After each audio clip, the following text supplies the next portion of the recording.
Represento a la Unión Nacional de Personas con Discapacidad Visual, UNPDB.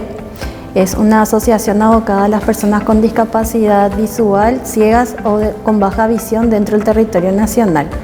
Para nosotros como organización, esta invitación es sumamente importante porque nos ayuda a acercarnos al Ministerio de Desarrollo para poder trabajar más por el sector. Y también abre una puerta para que podamos seguir también conociendo a aquellas personas que no están teniendo por alguna razón algún tipo de ayuda económica que pueda fortalecer no solamente su desarrollo social, sino personal y profesional. Y realmente lo que nosotros como sector lo que buscamos es que si el ministerio va a hacer una adecuación o un programa, que vaya realmente dirigido específicamente según el tipo de necesidad, que no se tenga en cuenta cuestiones como básicas, como una barrera para que esa persona pueda acceder a este tipo de beneficios. Me refiero de que, por ejemplo, a la hora de ser evaluados, muchas veces porque no tienen una casa de cartón, son excluidos de estos programas, o por contar, por ejemplo, con un baño moderno, son excluidos de los programas. Entonces creo que hay que volver a replantear cuáles van a ser los criterios de evaluación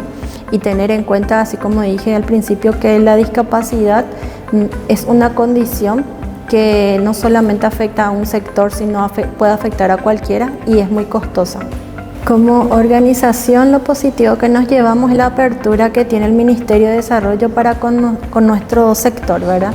Porque si bien la discapacidad no se tiene en cuenta en los programas de desarrollo,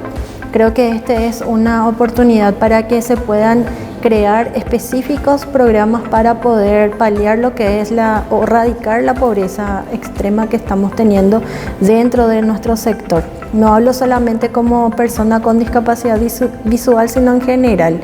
porque los programas no llegan como deben de ser, y si bien la discapacidad es una condición que le puede tocar a cualquier persona, es una condición muy costosa porque implica muchos gastos y no solamente físicos, sino también humanos y económicos por sobre todo.